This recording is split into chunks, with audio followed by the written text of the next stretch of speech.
So recently, within the past couple hours or so, I just played and beat Resident Evil Requiem, the latest RE, the latest Resident Evil through Capcom, by Capcom, for Capcom enthusiasts. You know, when I heard the announcement for this game, I really didn't think much of it. Like, I thought it'd be kind of cool because I really liked Resident Evil 7. I thought it was really cool. They kind of relaunched the franchise into like more survival horror. I didn't really play that much of Resident Evil 8. I played about like 4 hours of it. I got into the castle and I thought it was okay, but the intro really kind of put me off. It was just too long, and you know, I gave it a chance and was playing a little bit of it, and you know, I really liked the like castle aspect about like exploring, walking around the castle. But Resident Evil 8 never really grabbed me. So I never finished it, never finished RE8. I really enjoyed Resident Evil 2 Remake. I actually enjoyed Resident Evil 4 Remake. I played it in one sitting. I spent 20 hours playing it in one sitting on a weekend, or whenever it came out. It came out in like April or March of 23, and I enjoyed it. Is it better than the original? I don't know. The original is too good, but the remake is like okay. Like, it's okay. But over the weekend, I bought and played through Resident Evil Requiem, and I had no expectations, which was kind of a good thing. I knew that, from what I heard, that the game is going to be half scary and then half action, which is kind of a formula that they've been like deciding like which game are they going to make next. Are they going to make an action game, or are they going to make a horror game? So on this one, they like blended the two ideas together to have both survival horror and strictly action. And they did it really well. I thought it was very well done for like a true first game to equally have both survival and action. Games like Resident Evil 6, they tried to do that, kind of. Like, they tried to have some horror elements with Leon's campaign and then have like Chris's campaign to be like all action. But the game was just such a mess that they really never had like a good balance after Resident Evil 4. Resident Evil 7 had like such a great first half of the game, and then they wanted to like throw in some action on that second half of the game, you know, machine guns on the boat, but it just fell flat, and I think they just didn't have the budget. So they tried to do it in Resident Evil 8, and I guess they kind of did it. I'm not sure. I never beat RE8. It just didn't really grab me that much. But I think RE9 is like the first true game where they have a great balance of both horror and action. But at some point when I was playing this game, something crossed my mind, and it was Metal Gear Solid. I don't know why, but there was one point after Grace's, like, after the first section that you play as with Grace, which is like phenomenal. The whole hospital section of the game is so good. It's really, really good. I had so much fun sneaking around trying to sneak past enemies, and then at some point, you know, you're Leon and you can just destroy everyone, which is kind of cool. But when I was playing as Leon, for some reason I had a weird thought that like I felt like Snake from Metal Gear Solid for some reason, some weird reason. I can't explain it. And then I thought of it again when you get to the RPD. You go back to the police department in this game, and as soon as I walked through the doors, it reminded me of Metal Gear Solid 4. In Metal Gear Solid 4, you go back to Shadow Moses, and in RE9, you go back to Raccoon City. And it's so weird. I don't know if they ripped it off or somebody thought that it was a good idea, but they were doing flashbacks of like RE2 Remake.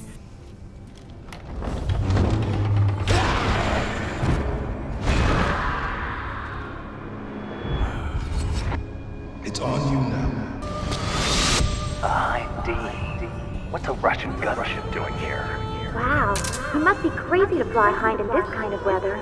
They have a revised version of the Resident Evil 2 police theme and the save theme. I think they revised the save theme as well at some point. But it just reminded me of Metal Gear Solid 4 Shadow Moses. When you go back to Shadow Moses, you're seeing flashbacks of like what happened in the first game. And then the more that I was playing it, like I don't know why, but like when you get out of the police station, it's kind of near the end of the game, and I'm not spoiling anything, but all right, maybe it is. I'll say like this is kind of like minor spoilers, but it's just a scene that looks very similar. There's a part of the game where you're Leon and you're walking down this yellowish hall and you're kind of stumbling around, and it reminded me of Snake, old Snake, when he's in that fucking like that oven, and you gotta like crawl through that hallway of that like big fucking oven. It reminded me of that as well. And then of course, like in Metal Gear Solid 4, you're fighting all these like different bosses, but some of the bosses are from like other Metal Gear games. Some of the same boss. There are some bosses in Metal Gear Solid 4 that were in other Metal Gear Solid games, but in RE9 they did kind of the same thing where like you don't fight Plant 42 from the first Resident Evil, you fight Plant 43, or you refight a tyrant. Fuck me. He's a nemesis. And I don't know, there's so many like parallels between at some point, and it's really only during Leon's campaign. Grace's campaign is like the campaign. I got military mindset. Bravo 6, we're on our way out! On your feet, soldier! We are leaving! I was in the Middle East on a campaign. The section, like the Grace's sections were like fairly original. The way that I can kind of sum up the game is that it almost feels like this should have been the sequel to Resident Evil 7, but it wasn't. Like Grace's section is probably some of the best modern Resident Evil gameplay that there is. And it honestly, it shocked me how good the game looked. It might be one of the best looking games that are out right now. It's one of the best games I've ever seen. Leon's shirt is crazy. The hair in the game is ridiculous. The lighting is some of the most insane things I've seen in a video game. The shadows and the detail, like the particle effects, there's so much. I just played it on a computer monitor, but I can't imagine playing it on like a big screen TV with like maximum settings. It's insane. The game looks incredible. The skin details, like Leon, like in the game has like wrinkles, and they're like real-time wrinkles. Leon has real-time wrinkles in the game, which is crazy. Like he scrunches his face and you can see his wrinkles, which is wild. I've never seen a game have real-time wrinkles. You got old Leon and old Snake. They're very similar.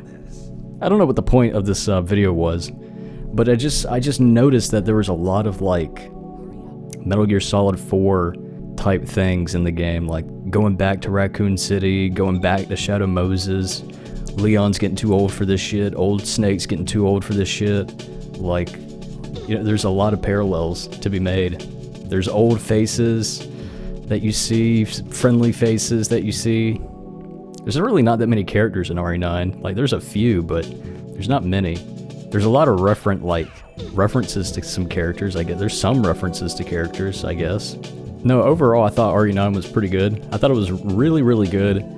I think as a whole, it's better than RE7. I really thought about it. I think the first, like, I still think, like, the house section, the whole house section of RE7 is probably some of the best, like, that a game can offer. But as a whole, RE9 is way better. There was a lot of scares. I really don't get scared at games, but that game had so many, like, actual jump scares that it was kind of mind-boggling. There were so many tense situations where I was gripping the controller hoping that I would make it out. And it turned out to be, like, one of the scarier game. Like, I wasn't expecting to be scared as many times as I got scared in the game. Like, there were some jump scares, but there was some tension types of, like, hairs on the back of my neck type thing. Like, I'm running away and I don't want to turn around because they're, like, very close.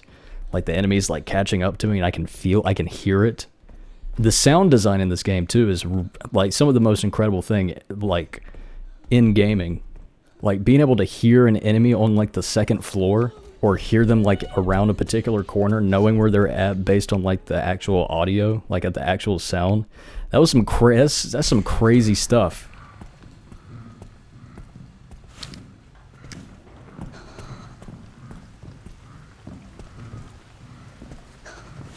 Pinpointing where an enemy is so you know when to, like, sneak past. The sound design is crazy good. But yeah, there's a lot of sneaking, just like in Metal Gear Solid.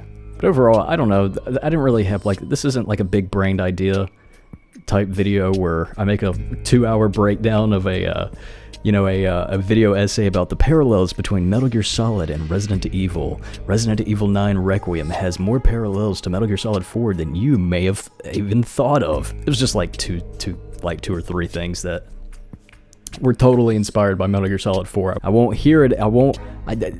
They directly ripped off Metal Gear Solid 4. Resident Evil 9 sucks because they ripped off Metal Gear Solid 4. Here's the biggest reason why RE9 is a flop. Reason number 1, they ripped off Metal Gear Solid 4. Reason number 2, where's Claire and Ada and Chris and Wesker? So is the Xeno guy supposed to be Wesker? That's like totally Wesker, right? Or I think they have it set up for like they call him Xeno because he could be a clone of Wesker, because Wesker's gonna be in the next game with Chris, and they finally settle it once and for all. But Xeno is a clone of Wesker. I think that's what they want to set up the next game as. Overall, I liked RE9. I thought it was okay. It was a good weekend type game. Whatever.